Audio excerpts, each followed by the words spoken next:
Good day, good folks. You are listening to Talk That Keeps You Woke. And with your awakening, we hope that you will take in the information and knowledge we provide. So make sure you like and subscribe while you hop on this ride as we inform, persuade, entertain, and engage in discussion. Welcome to Pot Liquor Podcast, which is knowledge to feed your soul. I make up one half of Pot Liquor. I go by Dr. A, the inquisitive one, a great debater, Mr. Slow Talker, a rhetorician, and an all-around nice guy, and a member of Alpha Phi Alpha Fraternity Incorporated. The other half of Pot Liquor is my homie, my dear friend for more than 30 years, Kim Parker Jackson Esquire, the legal one, Mrs. Creativity, never obnoxious, the gifted one, a terrific lady, and a member of Delta Sigma Theta Sorority Incorporated. Hey, what's going on, partner? Welcome back. How was your week? Hello, everyone. My week was good, and I am well. How are you, Dr. A? I'm doing fine. I can't complain. 2 more weeks of school, and then we have a little 3-week break if we're not teaching summer school. And I have yet to get a summer school course. Hopefully that will change. Welcome to Pod Liquor Podcast, all our viewers and listeners. And as always, we start our show off with a wow for the week.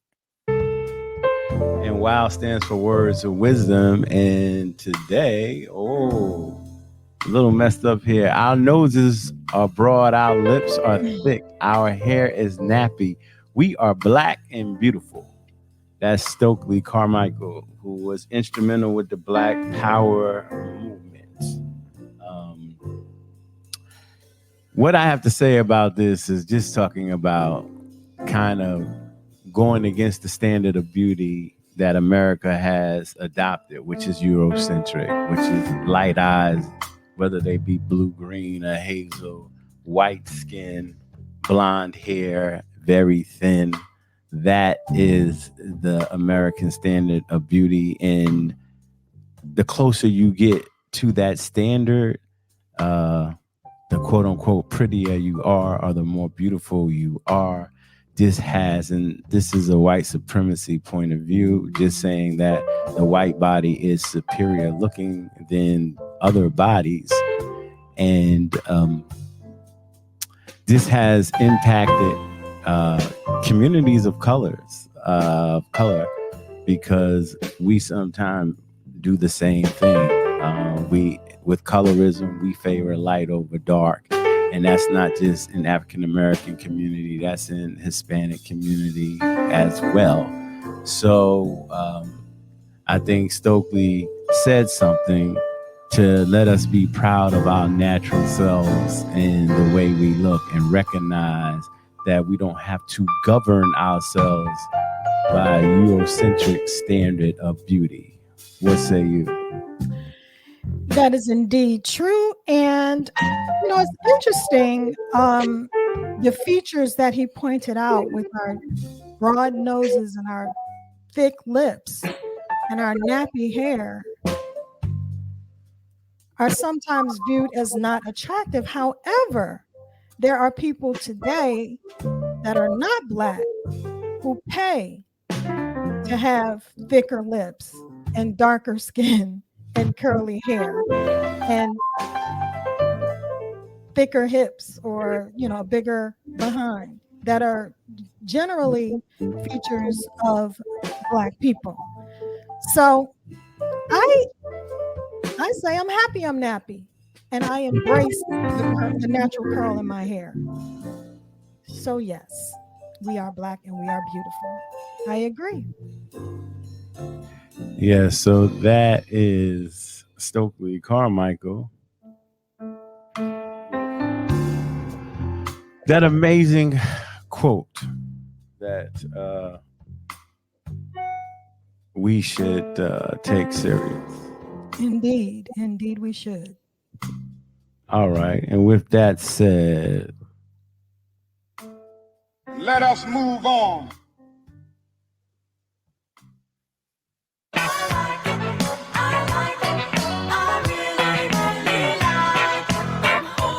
So our first plug of the day always is our product, and I told you I am a man who wears several different colognes, and today I have for you Jimmy Choo. It's called Man Blue. It's a lighter scent that we have, that they have. It smells good. It's definitely like a refreshing type of scent. It's not overpowering. It's not strong. It has a nice light, I would say, springtime type of scent. So Jimmy Choo Well, all right. is what we're pushing for our product of the day. Okay. And let us move on. Oh, what's going on? What's going on? What's going on?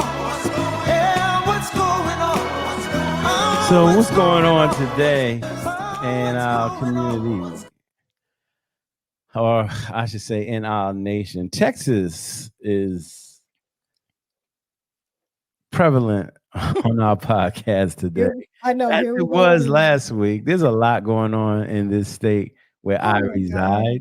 Right now, the Texas Senate approves bill eliminating tenure, which is a big deal. But before we get into the discussion, I just want to let folks know, and this is from Interfolio, academic tenure refers to an educator's employment status within a higher education institution. When a professor has gained tenure, he or she can only be determined for a justifiable cause or under extreme circumstances, such as program discontinuation or severe financial straits. They can only be what? Hmm? You said they can only be what? Terminated. Okay. Right. At first, it sounded like you said determined. I think you meant terminated. If I said that he or she can only be terminated. Oh, okay. Okay. For a justifiable cause under extreme circumstances, such as program discontinuation. That means they get rid of your department. Mm-hmm. Like they're getting rid of language at one of the institutions that I teach, which I'm employed, I should say, by. They're getting rid of language, like learning a language? That's crazy. Yeah. Let me say they're downsizing it. How about that? Okay. When I say getting rid of language, like there are requirements that you may have to take, but I don't think at this institution, and maybe I should check that you can no longer major in Spanish or French in a foreign language. Okay. Okay. So,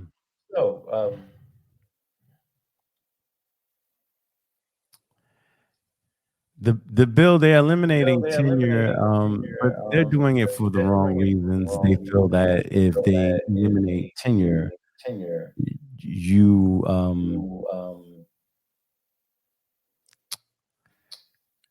are stopping teachers, preventing teachers from hiding behind tenure and teaching what they want to teach. So academic freedom, tenure came up so people can teach, from different textbooks and different scholars that are not quote unquote safe, I guess, or more American in their research. What I'm saying is that they might do research that talks of the ill wills of America, and now you can see today they're not liking that state of Texas, and they think tenure protects professors from this. But they need to look at it differently, because that's not the case. You still can be terminated from an institution for several other reasons. So your tenure doesn't hold. You can't do anything to a student. You can't do research that is not ethical. You can't plagiarize. You can't do any of that stuff. If you do that, you lose your tenure in your job. Yeah, but I would suspect that it would be more difficult if you're a tenured professor. So I think here the goal may be to be able to terminate professors that I think they would deem woke, and to be able to do it more easily without the tenure. And so that's what it seems like the goal is here. And again, I just feel like it's an overreach of the governor of Texas, Greg Abbott's administration. Once again, another bad idea from the Abbott administration. And I think that they should just focus on ensuring that all Texans have a better quality of life and a livable wage and a solid education and access to safe housing and health care, instead of worrying about trying to get rid of woke teachers. That's what I think. Yeah, they're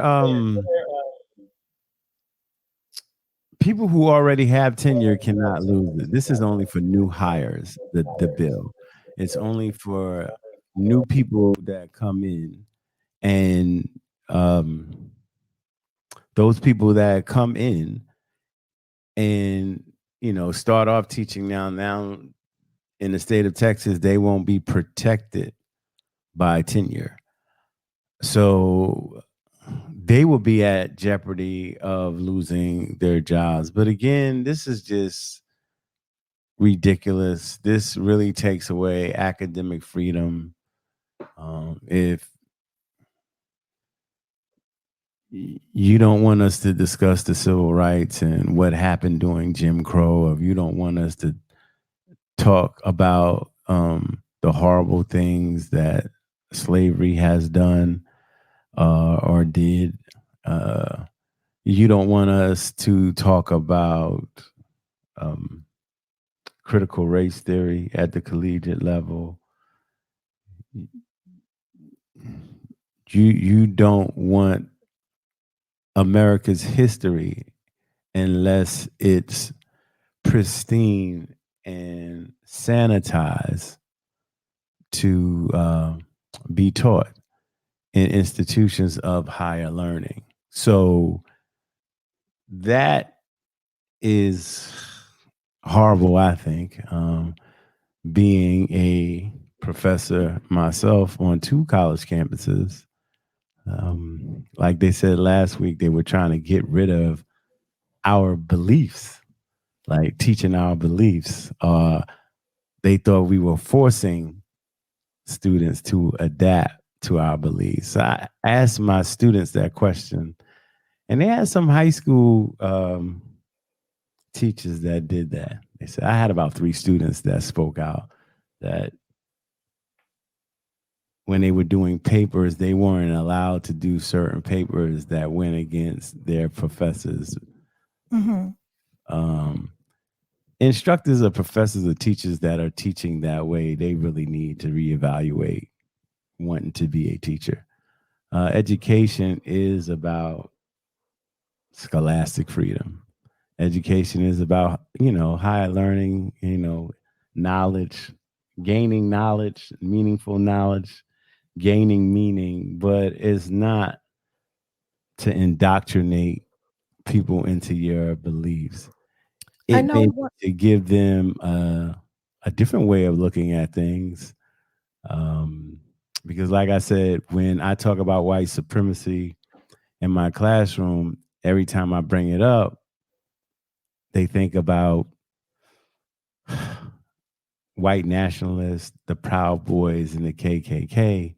And then after I explain that it's an ideology that's basically saying white is superior to black, and that a lot of people in this country, given their racial makeups, are indoctrinated by white supremacy and believe and have some white supremacy perspectives. Like I said, when your mother said, I ain't sending you to that black school, I'm gonna send you to the white school.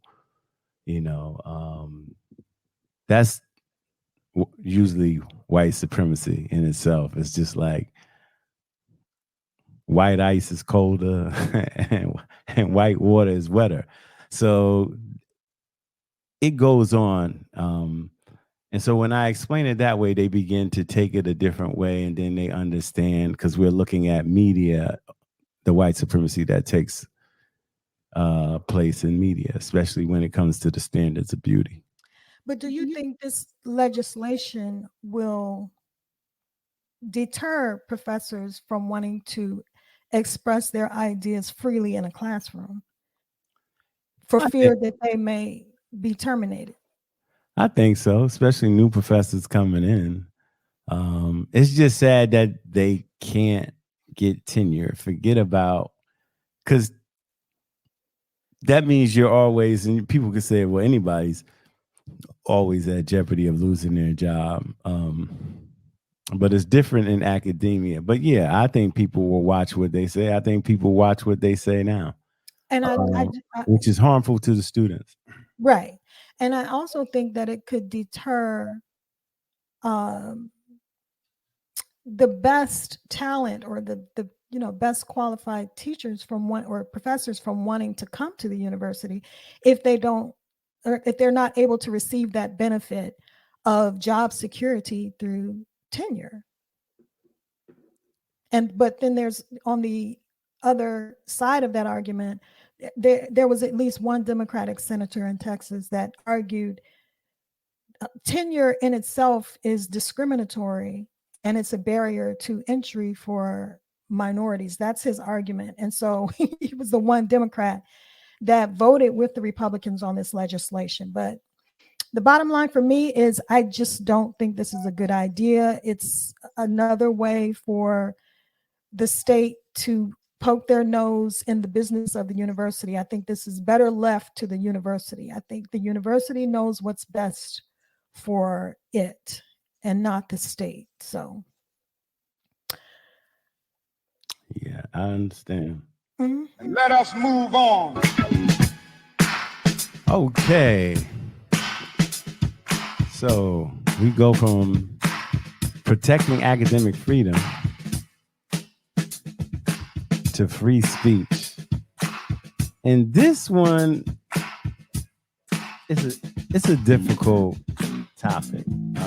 One that needs some discussion, definitely. So Riley Gaines was, I should say, a competitive athletic swimmer at, I believe it was the University of Kentucky. And she's speaking out, or speaking up for women's sports because I think her name is it Leah Thomas? Yeah, Leah Thomas. Yeah. The swimmer at the University of Pennsylvania. Right. Transgender swimmer. Right. Transgendering from man to woman, and still has male genitalia, came into the locker room and unrobed, and exposed his male genitalia and took off the bathing suit, put back on whatever. And some women were very startled by that. Also, Leah is still physically like a man. And so she dominated all of the sports. And Riley Gaines is speaking out against that, but when she was invited to, San Francisco University, or University of San Francisco, sorry, she got assaulted and held against her will. Yeah, that was crazy. That they were they literally asking, like extorting her, asking for money to let her leave? Yeah, that's what she said. Yeah. She said that, and they were shouting profanity at her, threatening her, and doing the same thing. And they pummeled her, and security got her into a classroom, and they had to keep her in the classroom in order to protect her. She said it And was these were frightening. these were other students that were protesting outside. They would, transgender community. Transgender rights activists. Yes. Yeah. Wow. So it is a big thing with, and you and I talked about it this week, transgender athletes, particularly transgender women, that's men going from man to woman, competing with women. There's a lot of talk about the physical advantage, but then the pushback is, you telling someone they can't identify as a woman. So I'm gonna let you start off with this and tell me, what are your thoughts? Well, first, I will say that just in general, I support Riley Gaines's right to voice her concerns as a former student athlete who competed against a transgender athlete. She competed against Leah Thomas. I support her right to voice her concerns. And I also support the rights of those students who protested against that. I just think that they crossed the line when they attacked her or basically falsely imprisoned her or tried to extort money from her for voicing her concerns. So I would say at the outset, I believe in free speech. I believe in free speech on college campuses. I think a college campus is the perfect place for students to learn to be able to express their views and have an exchange of ideas and maybe challenge each other's views, but we have to do that in a civil manner. So I think this is a great place for our young people to learn to do that, so that when they become older and get out into society in various positions, that we will be able to listen to each other, because I think that's part of the problem that we're having today.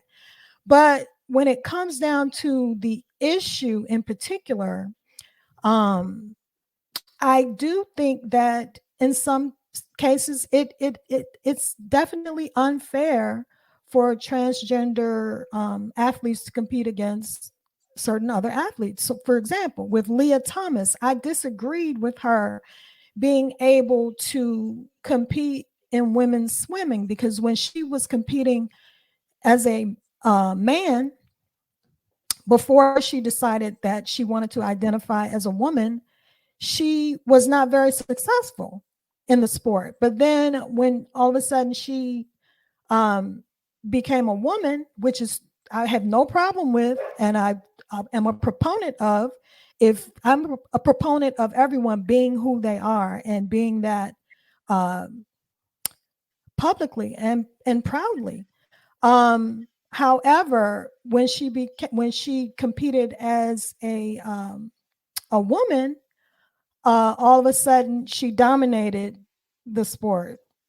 And so I just think that, in most cases, men are just physically stronger than women. And if you are still physically a man, then that's just unfair. So perhaps there should be transgender sports. I mean, I don't know, but maybe it depends on the sport, because what if it's fencing, or what if it's a sport that does not depend on your strength or your physicality, so to speak? Do you understand what I'm saying? So I would say the bottom line is my views are evolving just on that issue. I see both sides, but it just seems, I mean, I'm open to hearing why transgender male athletes should be able to compete with women. It just seems like a physical advantage that you will always have. Okay, so it would be transgender women. What did I say? Transgender male athletes. Okay, yes. So it's usually going from that side. And I concur with your thoughts. I just think I don't have enough information. I would err on the side of the physicality too. Yeah. If you're bigger, stronger, fat, and you're just strong as a man, I think you have an advantage over the woman that you're competing against. So I think that we need to take a look at that. And well, I would have to hear both sides in both arguments because I'm sure there are valid points. But I do understand uh, Miss Gaines's side of it. But I think that needs to be looked into. yeah, but overall, I think the problem is that we are all proponents of free speech when we agree with the message. And I just think we have to work on just being consistent with that. I mean, if you are a proponent of free speech, you have to be open to hearing things that you may not agree with. You know what I mean? Because you want people to hear your position as well. I How do you feel about understand that? What if a white supremacist wanted to come and speak at Morgan State University? At Morgan State? Yeah, I'm just saying. See, it becomes complicated when you have those No, scenarios. I mean, I wouldn't have them come for a measure of safety. That's why. Okay, You know, but not to suppress their. yeah, it's not viewpoint. like, and then I don't want anybody coming down, offending an audience either. So you have these students come to your institution and you're bringing in somebody that's going to make incendiary remarks about your students, and I just wouldn't do that. I just think that's not prudent. Yeah. So I would tell like somebody like John Spencer, it's like, no, I can't have you at this institution. You would have to go talk to another university that would be willing. So I don't know if I'm blocking free speech or in that situation, or I'm making a decision that will cut down on a possible riot or destruction of the campus. So yeah. Right. Okay. Let us move on. All right. So our last. Ladies and gentlemen, we're back to the state of Texas. Airlines Flight 702. Here we go again with Texas. Yeah, Texas. But oxygen masks will not be The Ten Commandments placed in Texas public classrooms. So the deal is that they passed the bill like the 10 Commandments have to be displayed and largely displayed, actually. Conspicuous is the word that they use, conspicuously displayed in every public classroom. What say you? Oh my God, my dog. At first, I was thinking that, this is totally innocuous. It's not going to hurt to have the 10 Commandments placed in public school classrooms. But then I just had to conclude that this is exclusionary, because what about other students who are not Christians? What about Muslims, Buddhists, Jewish students? It could be, offensive to them, or it's just not fair that it sort of favors one religion over another. That's one thing.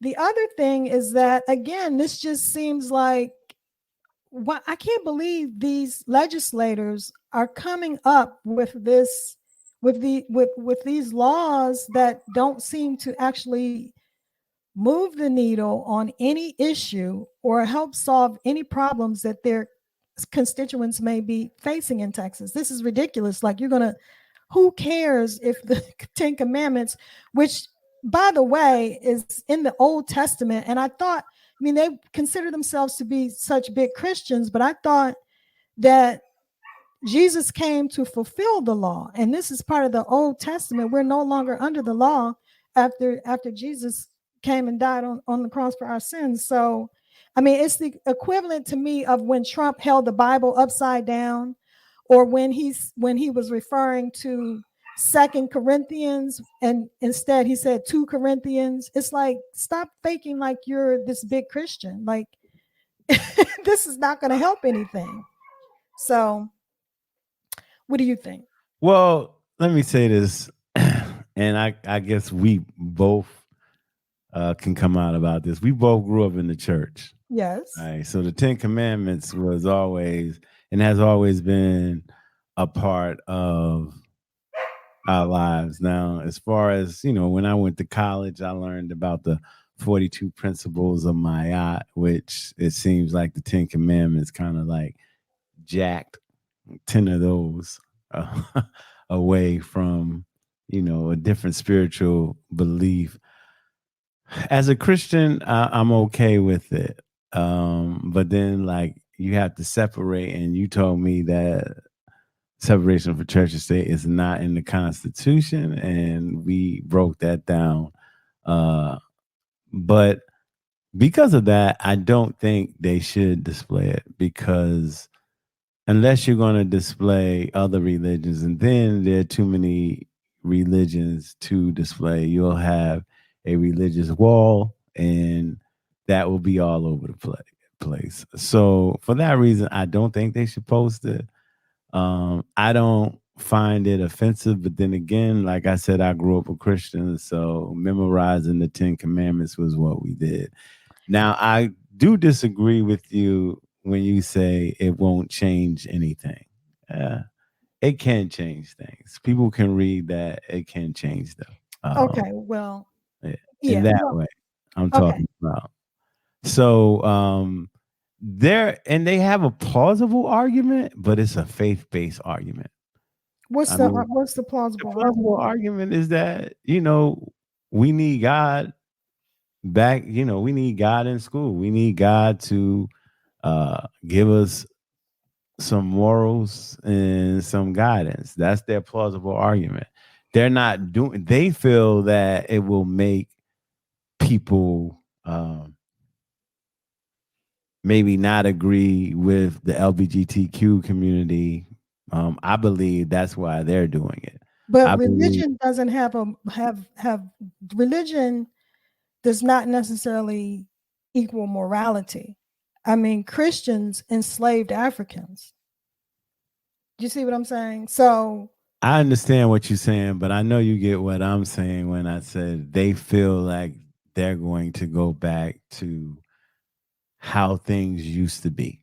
And then also State Senator Phil King said, the 10 Commandments are part of American heritage, and it's time to bring them back into the classroom and make students better Texans. When I hear that, that just sends off alarm bells, because it's as if they're saying they're trying to take us back to a time when America was built for white male Christian men.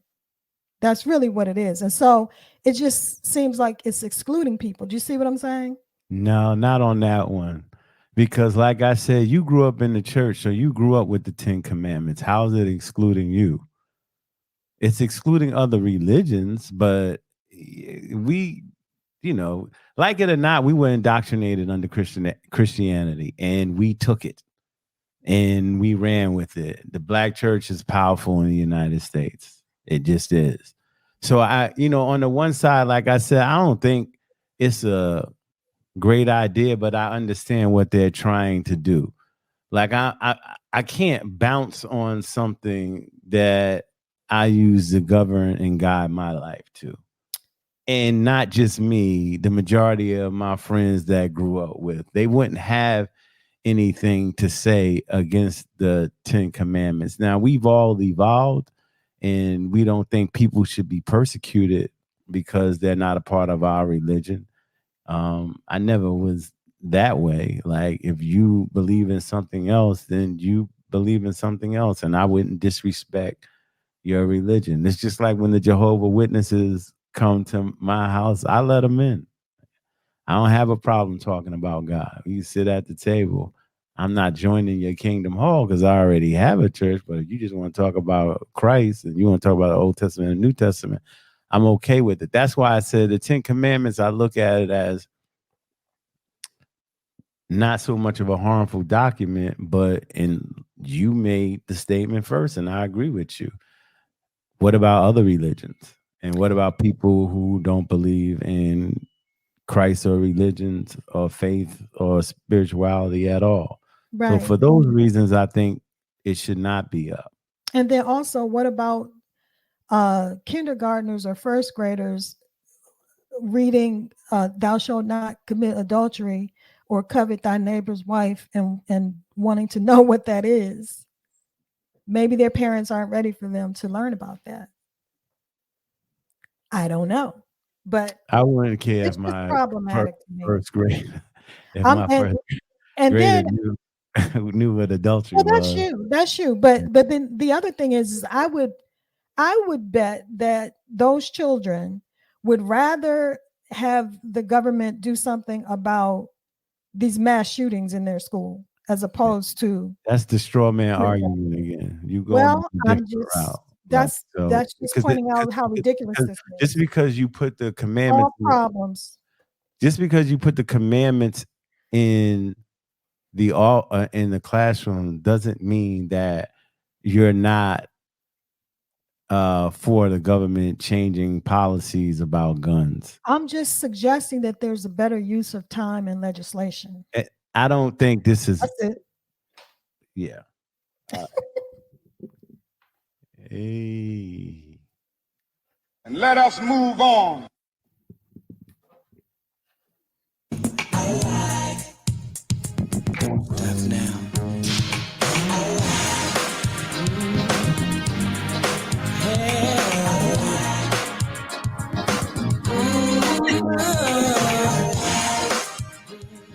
Okay, so today I want to talk about one thing that we like here in the Jackson household, and that is McDonald's. I do want to state at the outset that I am not a proponent of unhealthy eating. In fact, I am a proponent of healthy eating. However, everything in moderation.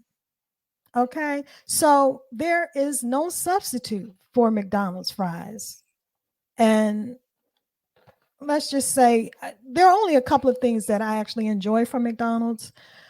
I like the Egg McMuffin for breakfast, but I don't have it often. And I really like the fries and don't sleep on the chocolate chip cookies. Mostly my children go there. Just last night, my daughter had a spicy chicken sandwich with the fries, and they have good coffee drinks like the frappes and things of that nature. Again, only in moderation, but my kids have loved McDonald's so long, and I've gone there for so long that I've decided to be a stockholder. So I do have a couple of shares of McDonald's, and quiet as kept, McDonald's is actually a real estate company. Did you know that they own the real estate on which all of their restaurants sit? Yeah. Yeah, so that's really where most of their wealth comes from. And so, yes, McDonald's. Gotta love it, especially the fries. And let us move on. All right.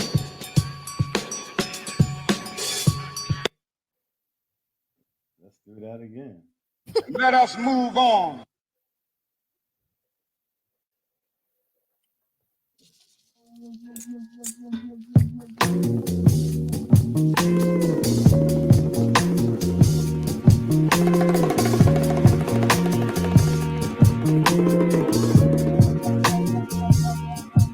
We have a question. It's a question. Address the question. This is a question. So what's the question?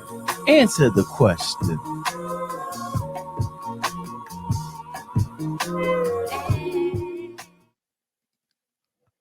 All right. So our question of the week is, how can a girl go 25 days without sleep? How can a girl go 25 days without sleep? Remember to email us at potliquorshow@gmail.com. Potliquorshow@gmail.com. And the first person who answers the question correctly will receive a prize. Last week's questions was, what are two things you can never eat for breakfast? And the answer to that, my partner will tell you, was Lunch and dinner yes, you can't eat lunch and dinner for for breakfast. How breakfast. can a girl go 25 days without sleep? Email us. Email us, potliquorshow@gmail.com.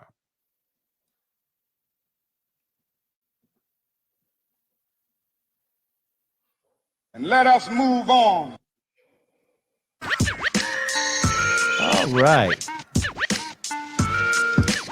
We have a special guest today, the Honorable Alexander Williams Jr. And I am going to let my partner give the introduction. Indeed, I am very excited and honored to introduce you all to someone who is near and dear to my heart.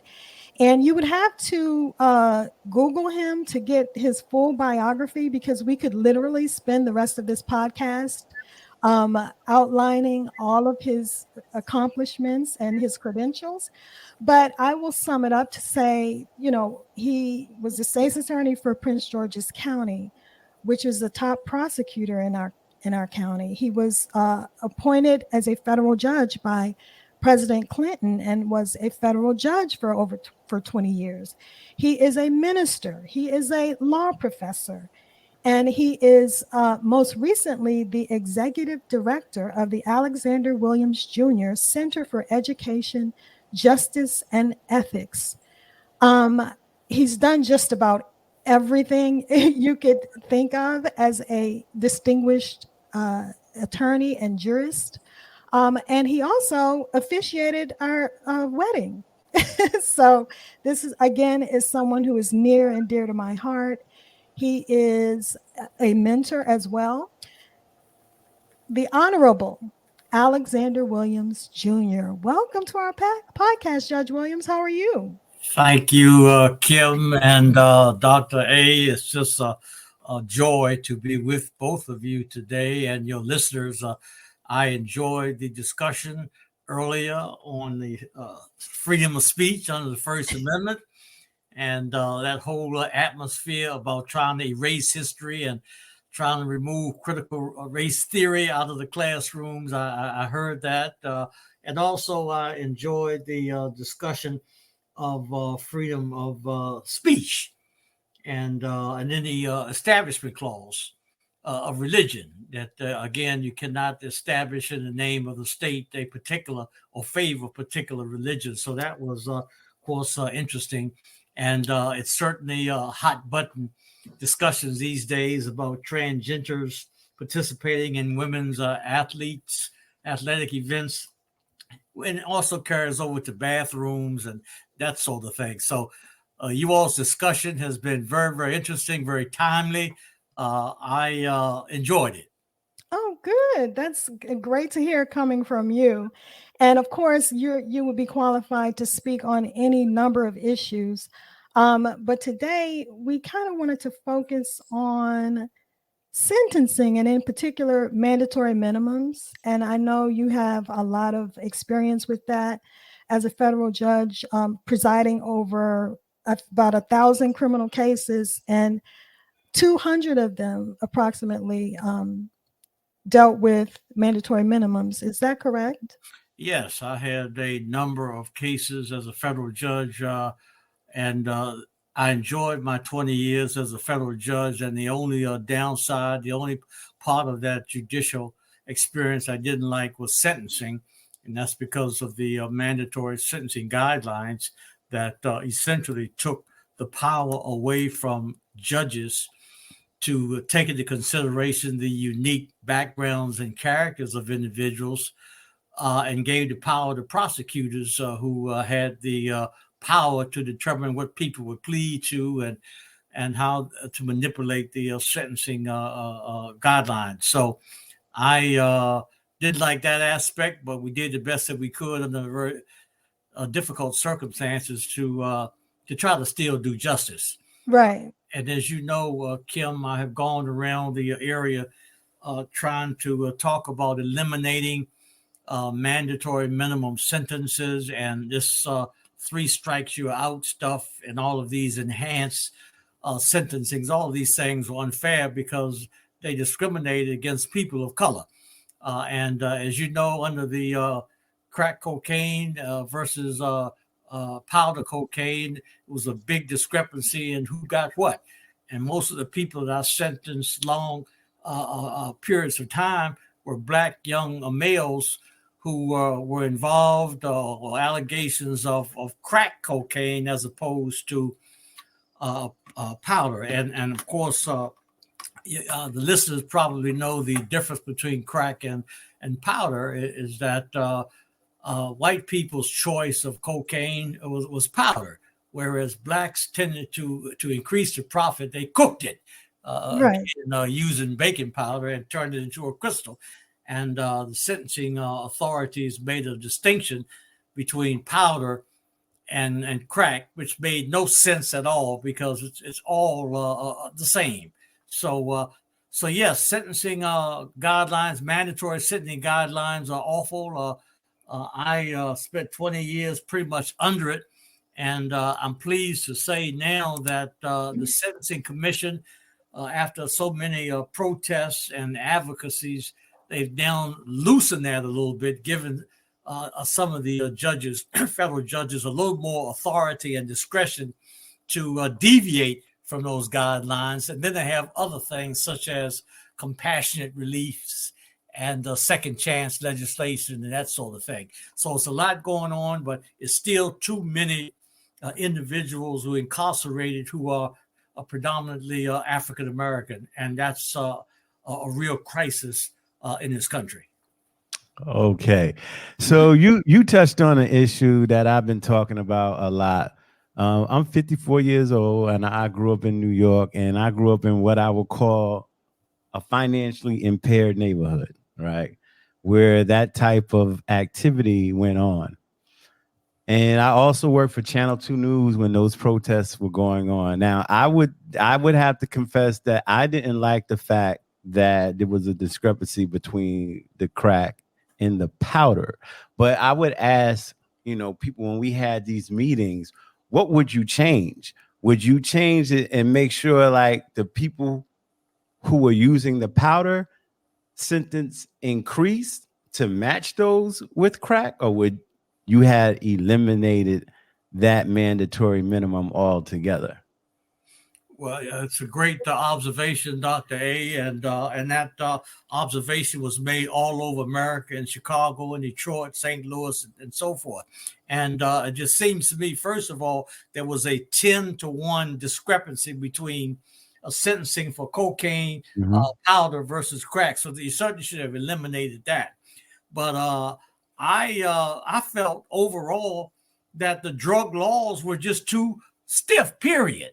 And they should have been decreased. I mean, what about the white collar crime that took place when people were taking advantage of people financially? Those sentences were just too light from my standpoint. So I would first certainly decrease the discrepancy between 10-to-1, which they have done. And I just saw no need to zero in on crack and cocaine in particular for mandatory minimum sentences. Let judges have the authority to look at the backgrounds of individuals, where they've come from, their education, and that sort of thing, and then factor that in when sentencing them, and all this crack cocaine and sentencing, mandatory sentencings, all came into place when they started putting African Americans as judges. Mhm.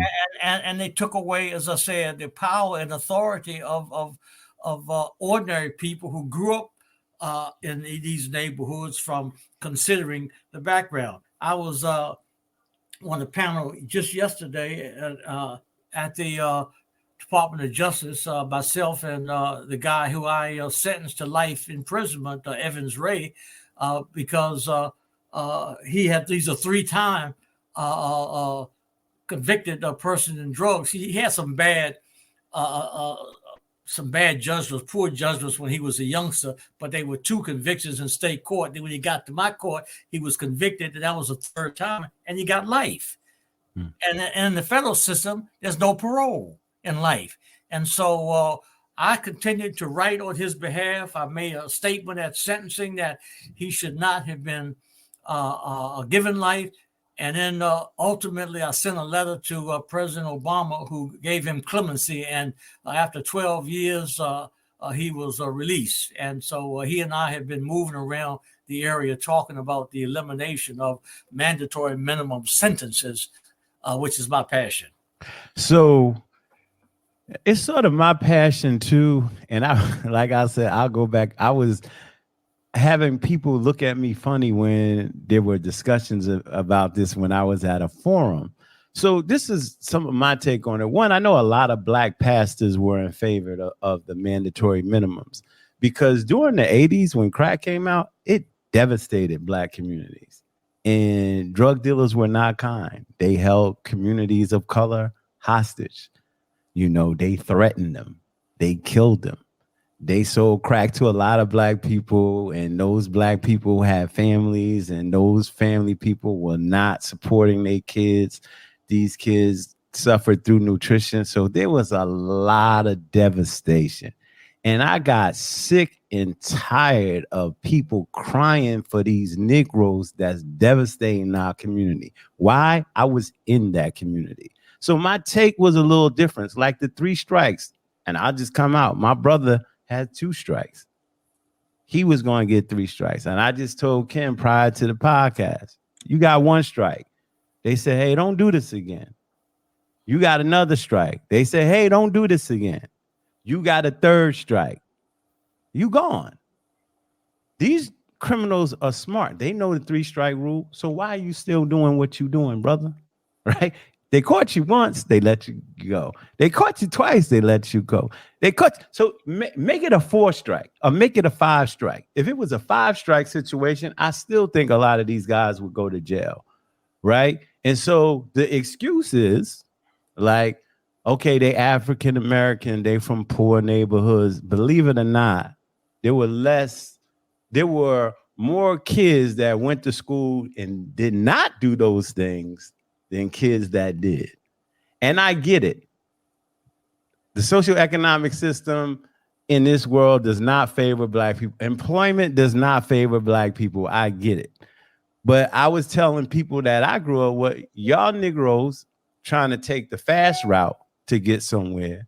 You make all that money, and that money you make, you pour right back into white companies. You don't become, a lot of them don't become entrepreneurs and make money and keep it in the Black community. They go buy their foreign cars and they Gucci, Versace, and yeah, Black folks that work legitimately are guilty of that too. But what I was saying, like, man, we have enough programs for these individuals. Why do y'all keep doing the same thing that y'all are doing? And with that, still being a Black person, I still prayed for their souls when they were out there on that street, because I didn't want them to go to prison and I didn't want them to go to jail. But I dag sure wanted them to stop hurting Black families, because that's what they were doing. There are a lot of families that are still ripped apart until this very day because their mothers was smoking crack. They had crack babies. That crack was potent when it came out, and it made you forget about your family. You selling your food stamps that the government is giving you, yada, yada, yada. So when you up there in the court and you have the suit and you saying, I only had a few crack rocks in my pack, those crack rocks have victims. So that's why I wasn't a huge proponent of that. I didn't like, I just told you, I did not like the powder situation with the crack. I thought that was unjust. They shouldn't have done that. But my situation was, don't get rid of the mandatory minimum. Increase the powder cocaine to equal the crack. So now if you get caught with powder or crack, which are both drugs, you gone, period. And like I said, they could have increased the strikes. They could have took it to 5 strikes. I'd be like, okay, make it 5 strikes. Give them 5 chances. Give them 6 chances. Nah, Negro, you got to learn, like, you doing something bad and they telling you and you continue to do it, there's consequences. And at that point, brother, I don't care about your consequences. I care about it on the first time, but I don't care about it on the third time, because you doing something. When I put my hand on the stove, my mom spanked me for putting my hand on the stove and cutting the fire on. Guess what? I ain't do it again. Yeah, Reverend. Excuse me, Reverend. Doctor. He just preached a sermon. Yeah, he sounds like a reverend, but Okay. Dr. A, listen, you've made some very important points, and I agree with you. And I would simply say this, just as a thought. First of all, there's no excuse for individuals, again, bringing that kind of poison into the Black community. I agree with you on that. One of the problems of the criminal justice system is that it only punishes the low-level people who are trafficking this stuff and selling on the corner, as opposed to the big dogs that furnish it and so forth. So that's one thing. Secondly, it's I just think that the penalties still are just too heavy from that standpoint. To give somebody 30, 40 life on the federal system, to me is very unfortunate, because everybody can be saved at some point. The other problem with the criminal justice system and this crack cocaine and all of this and the mandatory minimum is that now you have this fentanyl out here right now, which is affecting white people. And what are they talking about? Instead of increasing the penalties, they're talking about health. They're talking about giving them all types of issues with suing the pharmaceuticals and giving them treatment. And so you're talking about the 80s, Dr. A. I was back in the 70s. And in the 70s, you had that heroin out there that was killing people. They never talked about any kind of treatment for African American. But now that white people are affected by this fentanyl, all of a sudden we're talking about treatment as opposed to incarceration. Right. So I just have some fundamental differences, and I've talked about that with the criminal justice system, and that's why I left the bench after 20 years. And I've opened up my policy center there at the University of Maryland, which deals with social justice, including correcting the criminal justice system or reforming it. But I do agree with a lot what Dr. A has said, that it's been a devastation on our community with that mess, that poison. indeed. And it's great that you have established this center. It's as if you're carrying on the legacy of Howard Law, where we were taught by Charles Hamilton Houston, who was a former dean of the law school, that a lawyer is either a social engineer or a parasite on society. So I think it's great that you've established this center where you basically identify problems in underserved communities and you come up with solutions to solve those problems. Is that correct? That's right. We hire researchers and others to address social issues by disadvantaged and underserved communities. And not only is it the criminal justice, but all types of disparities in wealth, in health, in other areas that we look at. So I'm pleased with it. It's going well. I think I'm making a difference. I love it, and I'll continue to do it. Sounds great. And Is this in Maryland and DC or in the DMV area, or is it Well, all over? Dr. A, it's mostly in Maryland right now, but the center is designed to be a national think tank and a policy center. So we'll be certainly moving across the country. We're now in Prince George's County, but we also are expanding to Baltimore City, and we're going to have programs for young people on youth diversion and try to address some of that violence and shooting that's taking place in Baltimore. So, yeah, so that's what's going on. And before we let you go, Judge Williams, you're also you've also completed your memoir. Can you tell us what the title of that is and when we can expect to be able to buy that memoir? Sure. I'm still I'm trying to find a publisher right now, and but I finished my autobiography. It's called Unqualified. That's the name of it, Unqualified, and it's based on people not having any confidence in what I could do or my ability, and it started from junior high school or middle school, as they call it now, when teachers told my mom he wasn't college material. And then it continued on when I ran for the top job in Prince George's County. People said you're not qualified to be the chief law enforcement officer. Well, we beat that. And then, as you know, Kim, when I was nominated by President Clinton to serve on the federal bench, the American Bar Association came out with a recommendation that he was not qualified. And so I've been fighting this, whatever it is, and I love it because I'm a fighter. And I putting all that in my memoirs and my autobiography. So if I don't find a publisher soon, then old boy gonna publish it himself.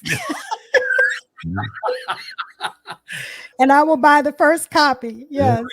Okay. All right. Great. All right. Well, appreciate it, and I thank you all for having me today. And Kim, you of course you clerked for me, and you were talking about freedom of speech, and you had that big case by the Palatine Press, as you know, the hitman. You can tell them all about that. That's freedom of speech from that standpoint. How to kill somebody, whether it's a violation of freedom of speech to ban it. So, but anyway, I thank y'all for inviting me. So, Dr. A and Kim, I appreciate it. Call me back anytime. I love to talk. We sure will. We sure will, indeed. Yeah. Now that we know that you're a pastor, we're gonna bring you back because we got some other stuff to talk about on the other side. Yeah, I'm one of these pastors or whatever you call them. Whatever you call. Yeah. Nice to meet you. Okay, great. All right. Thank y'all. Talk to you later, Judge Williams. All right. Bye. Bye. All right.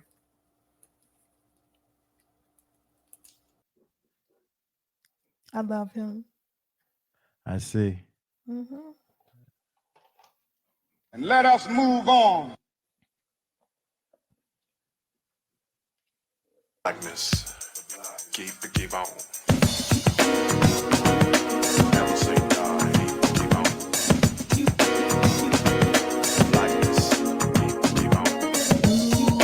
Never say die, keep on.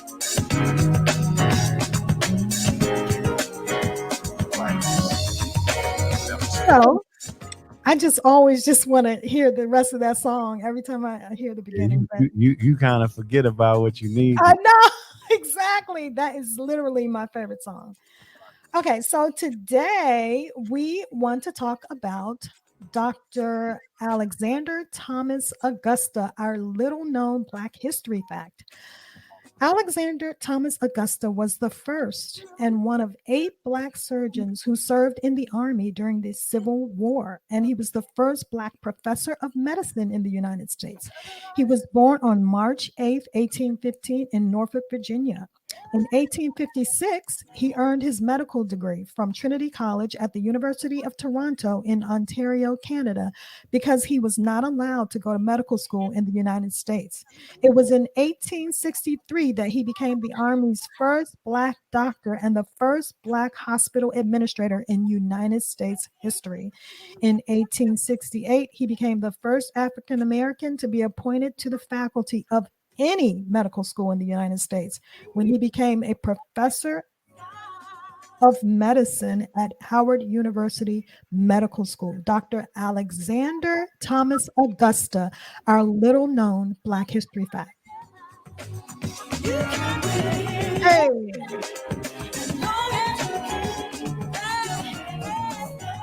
Let's go at the sky.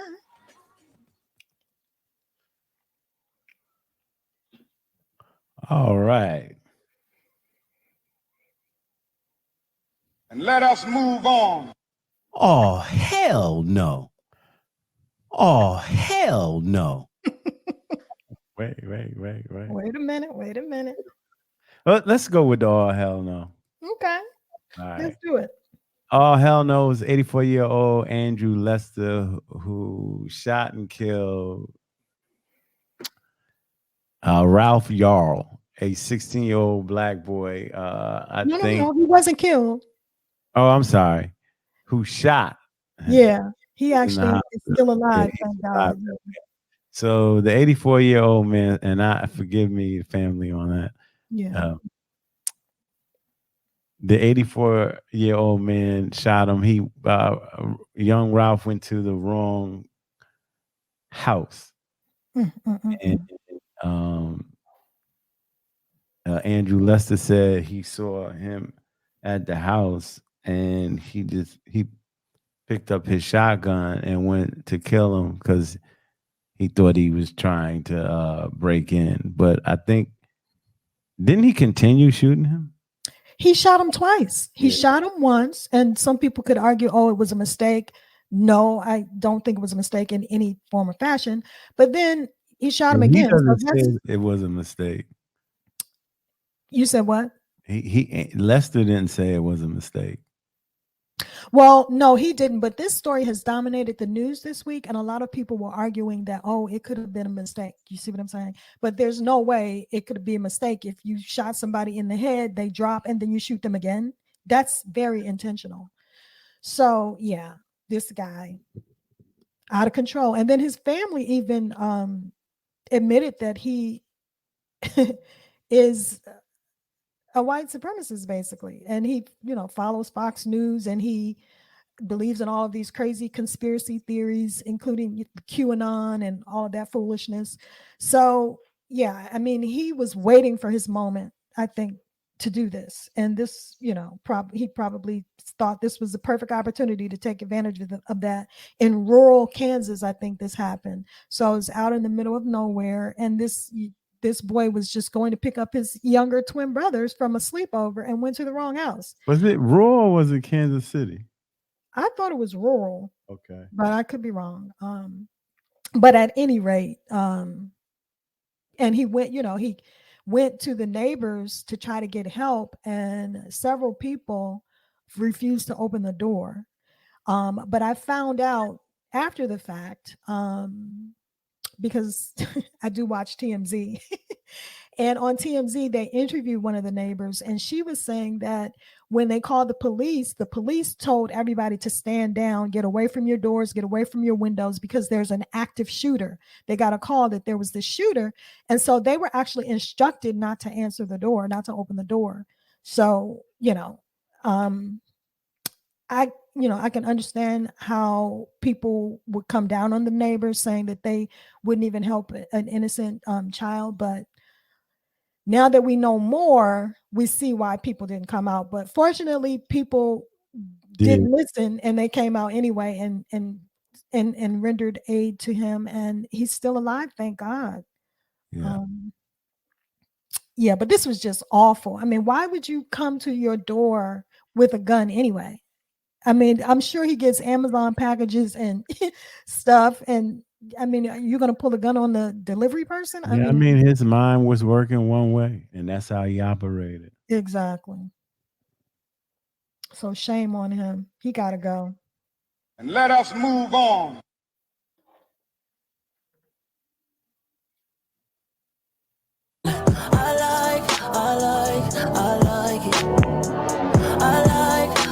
Okay, our last focus of the day is always our podcast, and today it is Black Wall Street Today. It's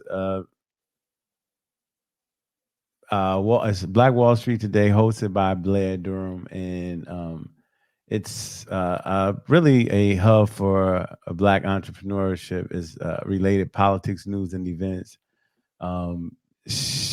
I've listened to 2 of her episodes. She's very good and very informative. So anybody that wants to talk about wants to learn more about finances, I encourage you to check out her podcast. To write that down. Yeah. Black Wall Street Today. And let us move on. And let us move on. Okay, my partner would take us over this one. This is Fantasia, who is going to Central, right? College in Ohio. Talk to us about it. Yeah, so Fantasia Barrino Taylor, affectionately known by one word, Fantasia. That means she can sing. She's up there with Aretha and Whitney. So yes, Fantasia. She was famously what was that? And Jennifer. Right, exactly. She famously could not read at one point, and she overcame that obstacle. She learned to read. She obtained her GED, and now she's enrolled at Central State University, which is a historically Black college in Wilberforce, Ohio. And she's going to be taking her classes online. She's going to study business. And I mean, I think this is great. At 38 years old, she is taking on this challenge, and she wanted to show her children that it's never too late to fulfill your dreams. So I think this is great. And she's also an honorary member of Sigma Gamma Rho sorority. So shout out to Fantasia. We wish you all the best.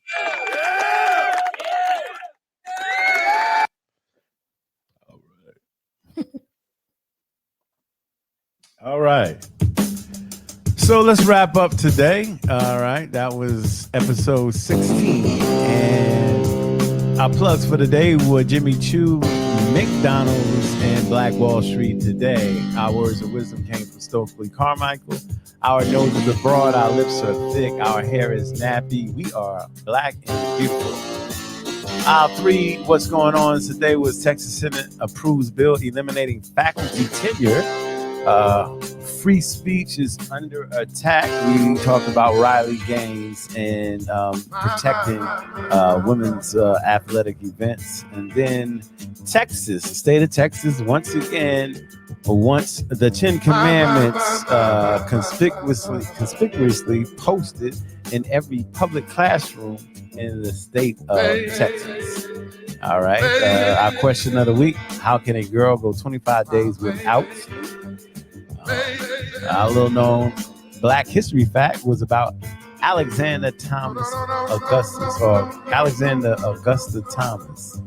Thomas Augusta. Thomas Augusta. Okay.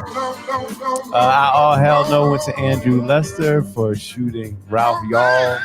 And we gave it up to the lovely Fantasia for going to Central State in Ohio. And as always, in parting, we want to thank you, everybody, for taking time out of your busy schedule to hang out with us. And as always, in parting, we wish you love, peace, and soul. And we will see y'all next week.